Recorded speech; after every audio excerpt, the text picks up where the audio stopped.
If you drive an older car, chances are you've looked at your headlights and thought something's wrong.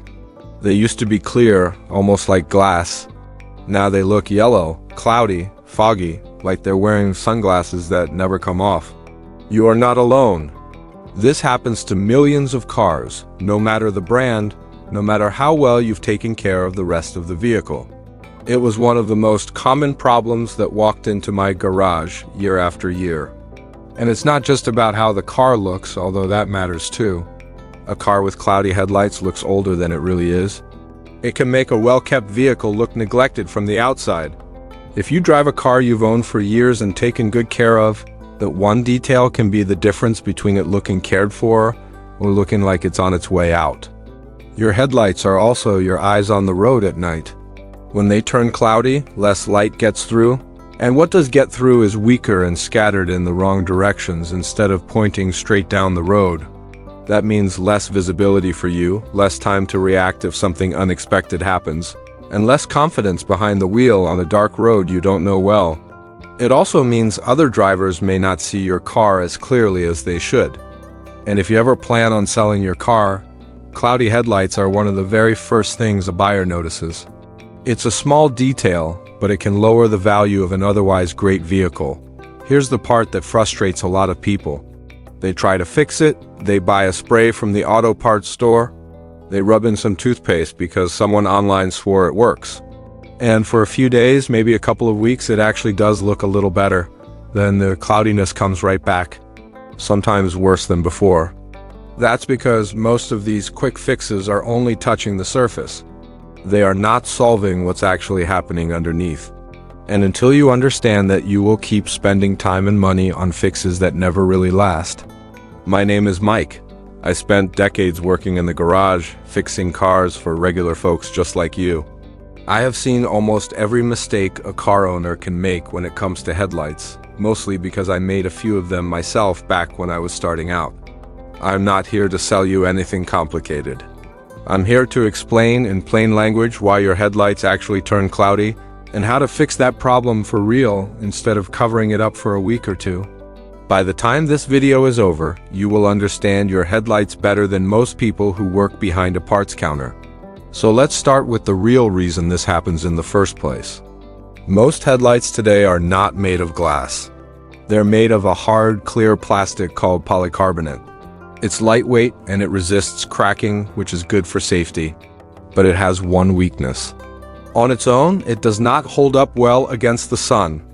To protect that plastic, the manufacturer adds a clear protective coating on top of it, almost like a thin layer of varnish on wood furniture. That coating is what shields the plastic from the sun's ultraviolet rays, what most people call UV rays. Over the years, especially if a car sits outside a lot, that protective coating slowly breaks down. Once it's gone, sunlight starts attacking the plastic underneath directly. The surface oxidizes. That's just a technical way of saying the plastic reacts with the air and the sun and slowly turns yellow, hazy, and dull. Here's where many people make a mistake. They assume the cloudiness is just dirt sitting on top of the headlight. So they wash it, scrub it a little harder, and can't understand why it won't come clean. The truth is, the problem isn't on the surface. The problem is in the surface. The plastic itself has changed. No amount of soap, wax, or wiping is going to reverse that, because you can't wash away something that was never dirt to begin with. This is also why toothpaste tricks and quick sprays only work for a short time. They might fill in a few of the tiny scratches or leave behind a thin layer of shine.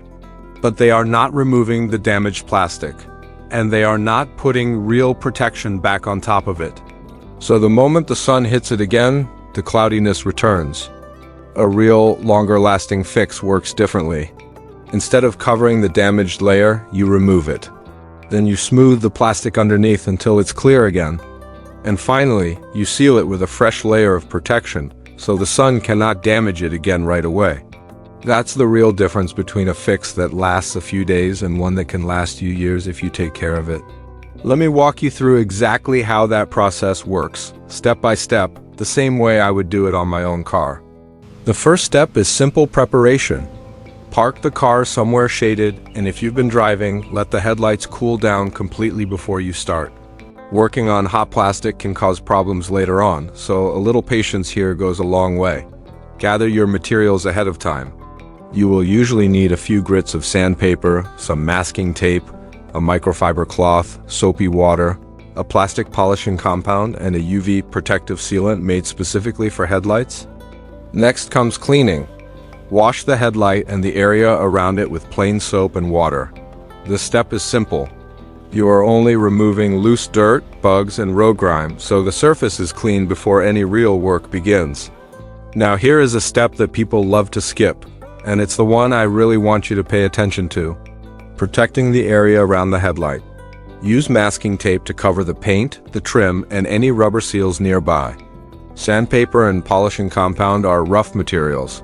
If they touch your paint by accident, you could create a brand new problem while trying to fix an old one. After that comes the step that actually solves the real issue, removing the damaged outer layer. This is where sanding comes in, and it's the heart of the whole job. You start with a coarser grit sandpaper, always used wet, moving in one steady direction across the surface. Don't scrub back and forth like you're trying to erase a mistake. Slow, even strokes work best. This part feels strange the first time you try it because the headlight will actually look worse before it looks better. It will turn a hazy, dull white. Don't let that worry you.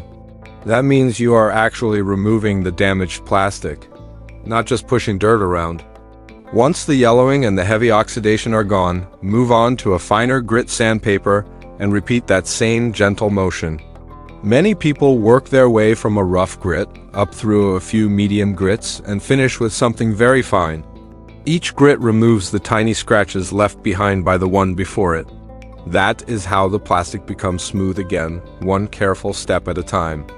After years in the garage, this is what I learned. Rushing through the sanding stage is the single biggest reason headlight restorations fail. People get impatient. They skip a grit, or press down too hard, or move too fast. Slow down here. This step is the foundation for everything that comes after it. Once the surface feels smooth and even under your fingers, it's time to bring back the clarity. This is where the polishing compound comes in. Apply it with a clean cloth or a buffer on a low, gentle setting, working in small circular motions.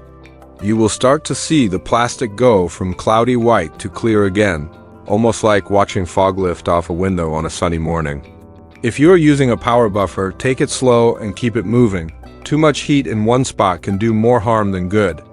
There is no prize for finishing quickly here. Once you finish one headlight, stop and compare it to the other side, or picture how it looked when you started. Seeing that difference with your own eyes is usually the moment people realize this job was worth doing properly. Now, for the part most people online never mention, and it might be the most important step of all, protecting the result. Once the headlight is clear again, it is also completely exposed. There is no protective layer left on it, which means the sun can begin damaging it again almost right away if you skip this step. Apply a UV protective sealant made specifically for headlights, following the instructions on the product carefully. This single step is what decides whether your work lasts for a few months or for several years. Skipping it is a little like painting a wooden fence and never adding a weatherproof coat on top. It might look fine for now, but it will not hold up. Let the sealant cure fully before the car sits out in rain or direct sunlight. That patience at the end matters just as much as the patience during the sanding stage. People often ask me if this really lasts forever.